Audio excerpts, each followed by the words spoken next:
নয়ন ছোটবেলায় বাবাকে হারায়। মায়ের কাঁধেই সব দায়িত্ব, খাওয়া, পড়াশোনা, চিকিৎসা সব কিছুতে মাই ছিল নয়নের পৃথিবী।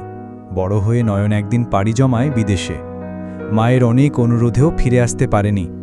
একটু সময় দে মা, এখনই ছুটি পাচ্ছি না। মা অপেক্ষা করতেন প্রতিদিন বারান্দায় বসে। প্রতিদিনই ভাবতেন আজ নয়ন আসবে, আজ না হোক কাল। বয়স বাড়ছিল, শরীর দুর্বল হচ্ছিল। একদিন তিনি হঠাৎ অসুস্থ হয়ে পড়েন। হাসপাতালে নেওয়া হয়, কিন্তু শেষ সময় শুধু একটাই কথা বলেছিলেন নার্সকে, আমার ছেলেকে একটা চিঠি দিও, যদি ফিরে আসে যেন জানে আমি কখনো রাগ করিনি, শুধু অপেক্ষা করেছিলাম। নয়নের ঠিকানায় পাঠানো হয় সেই চিঠি। 2 মাস পর নয়ন দেশে ফেরে। মা তখন আর নেই। বাড়ির খালি ঘরে পড়েছিল একটা খাম, একটা চিঠি। চিঠিতে লেখা ছিল, নয়ন, জানি তুই খুব ব্যস্ত ছিলি, রাগ করেনি মা, তুই সুখে থাকলেই আমার শান্তি।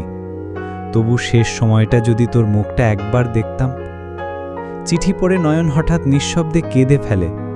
সেই রাতেই নয়ন প্রথমবার মায়ের পুরনো বিছানায় ঘুমিয়ে পড়ে, যেখানে কখনো তার মা ঘুমোতে পারতেন না, তার জন্য অপেক্ষায় কাটিয়ে দিতেন রাতের পর রাত।